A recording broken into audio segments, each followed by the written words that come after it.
Some haunting images of a struggle to survive. Over the last 2 decades, it's estimated that 20,000 asylum seekers have died trying to reach Europe. Desperate, hopeful, and willing to risk everything. Migrants paid traffickers to bring them across the Mediterranean from Africa to the tiny Italian island of Lampedusa. Many never make it, but for those who do, the journey to a new life is long and uncertain. The CBC's Margaret Evans recently traveled to Lampedusa. Tonight, here's her feature report, Untethered Lives.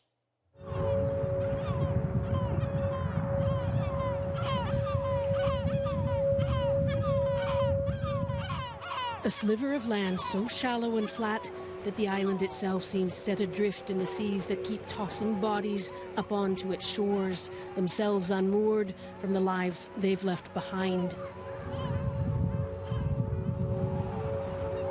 And yet Lampedusa has become all things, a promise and a denial, an end and a beginning, a haven and a graveyard. Here, some of the island's most recent arrivals, this time among the living. A boat carrying 170 Eritreans has slid into dock in the middle of the night, the hardship they're trying to shed still clinging to their backs. But calm seas have aided their journey, and here they're safe. The people of Lampedusa know just what to do. It is by now second nature.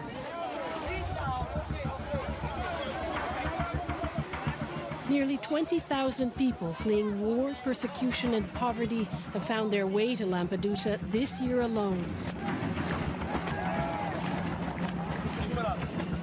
Many dying in the trying, and all looking for the same thing, Europe.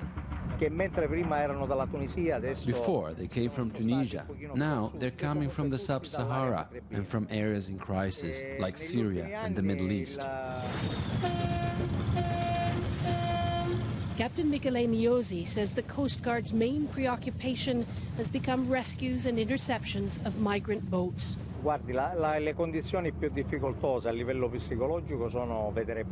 The hardest thing to see is kids attempting the crossing in these terrible conditions, and needless to say, recovering the bodies of children after a shipwreck. On October 3rd, a ship carrying more than 500 mainly Eritrean and Somali refugees capsized and sank a mere kilometer from Lampedusa.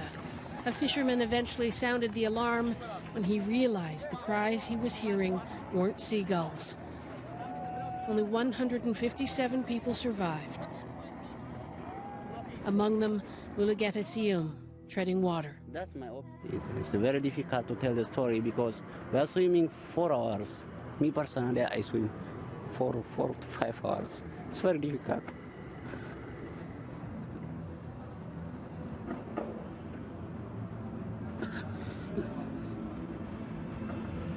Even when we swim 4 hours inside of 1 kilometer, they can't help us. They didn't help us. I don't know. In the water, the drowning tried to cling to him like a life raft. To survive, he had to kick free. When you try to swim, even 4 or 5 people will catch you. So it's very difficult. It's very difficult even to go to save your life, even because most of them they're ladies. Most of them they are ladies. They don't know how to swim even. Why did you not give up? How can I give up? Because you see, it's life. Yeah, it's life. Yeah, I didn't give up because for me, when I swim for 3 hours, I was tired, as I told you. But I should swim. I should swim until I can. Yeah, yeah. I was trying my best at that time. I was trying my best. I was trying all my best to convince myself. Yeah. Mulugeta has spent 4 years trying to reach this small European foothold, traveling overland with his best friend to Sudan, where they saved enough money to pay the Libyan smugglers who would put them in a boat along with hundreds of others, all to escape Eritrea. The situation there is very harsh. I don't have any option. See? I don't have any option, so I will take this risky way. His friend Barakat didn't make it. He is one of the bodies given a number and sent to Sicily for burial. What is his number? What is the number of his? 84. His number is 84. There were too many dead for Lampedusa's small cemetery, already home to enough graves marked with little more than a number. The few that have dates are a testament to just how long refugees have been risking their lives to make it to this remote way station on the edge of Africa.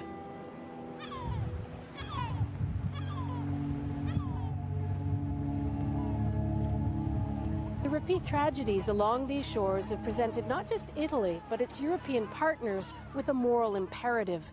The EU border agency Frontex says it will soon unveil a new surveillance system for the whole of the Mediterranean, one that will be able to help boats in distress, but also to combat what it calls irregular migration. Critics say it will be more about keeping refugees out than helping them.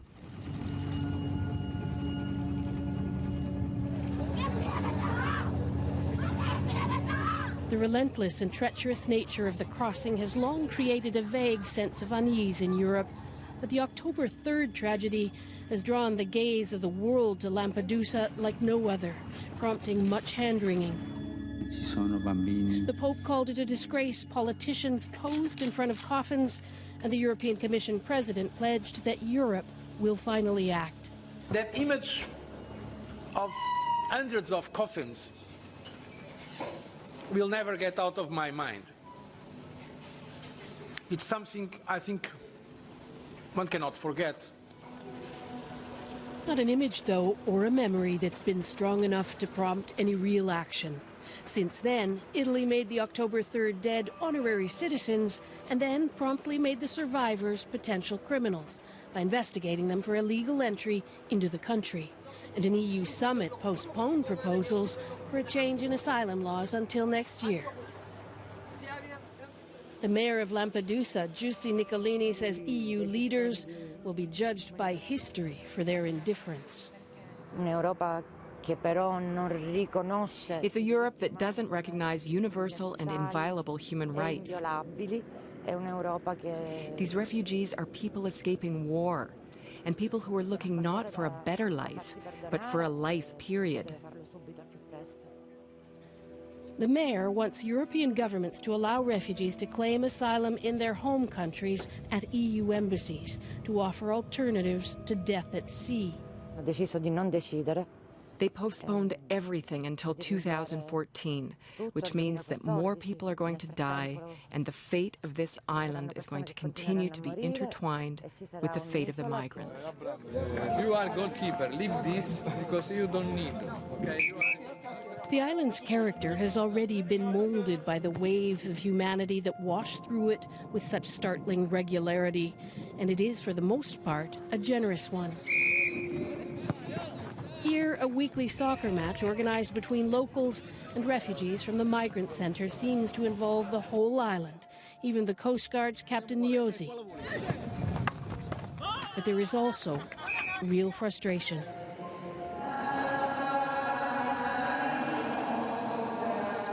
Lampedusa's parish priest, Father Mimo Zambito, is new to his posting.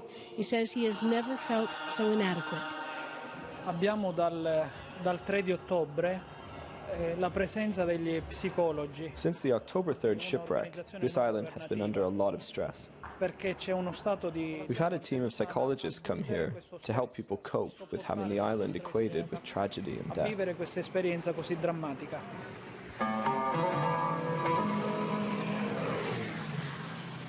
The two are hard to disentangle, the monuments to death on the island piling up day after day.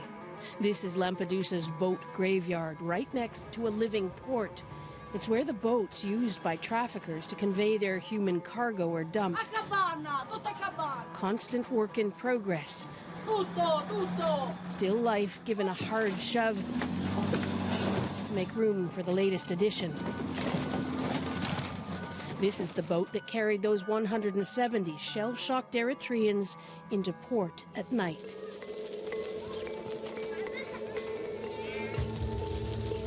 Migrants arriving on the island are taken here to a reception center Originally meant for 250 people, it's currently housing 700, including Mulugeta Siyum, who's asked us for something to read to help fight the boredom while he waits for permission to leave.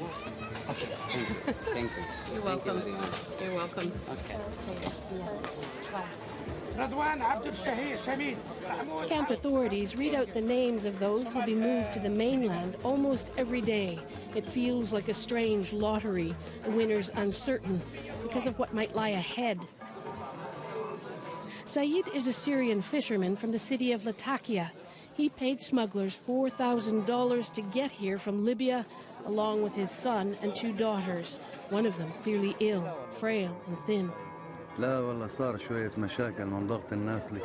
problem was that the boat was overcrowded, so we had to ask for help, and thank goodness they came.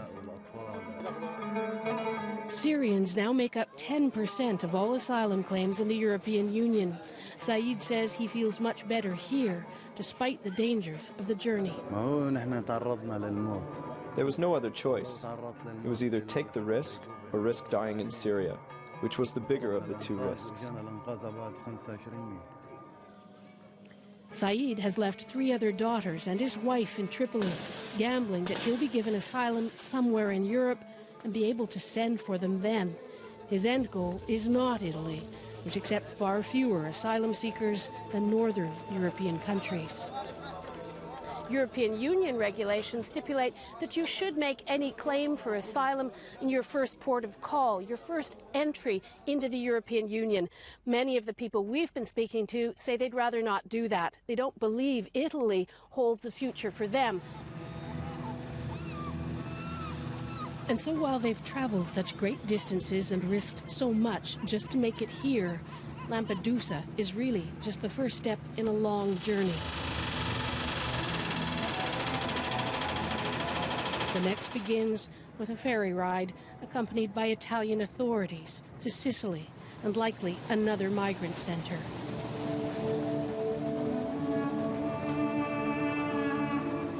The ferry sails past a monument on the edge of Lampedusa called the Gateway to Europe, built in honor of all those souls who've touched down on the island in search of that elusive European embrace, a doorway on the edge of nothing or everything, a leap into the void.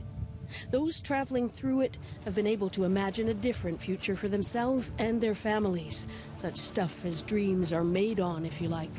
But death will come to these shores again. Margaret Evans, CBC News, Lampedusa.